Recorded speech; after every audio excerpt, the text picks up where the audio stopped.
Il existe une forme de résistance qui ne fait pas de bruit.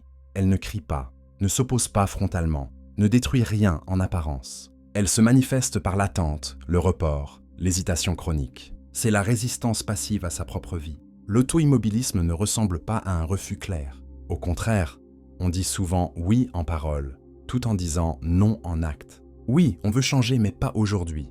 Oui, on sait ce qu'il faudrait faire, mais ce n'est pas le bon moment. Cette posture donne l'illusion de la prudence, alors qu'elle est souvent une peur déguisée. Car avancer, ce n'est pas seulement gagner quelque chose, c'est aussi perdre une identité connue, un rôle familier, des excuses rassurantes. Rester immobile protège. Tant que rien ne change, rien ne peut vraiment échouer.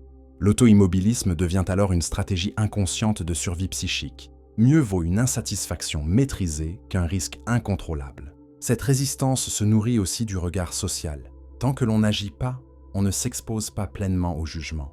On reste dans le potentiel, dans le pourrait-être, espace confortable où l'ego n'est pas mis à l'épreuve. Agir, c'est devenir visible. Et être visible, c'est être vulnérable. Comprendre l'auto-immobilisme, ce n'est pas se blâmer. C'est reconnaître que l'on ne fuit pas le mouvement par paresse, mais souvent par loyauté à des peurs anciennes.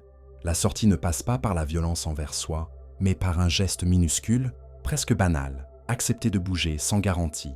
Car la vie ne se débloque pas quand la peur disparaît, elle avance quand la peur cesse de décider.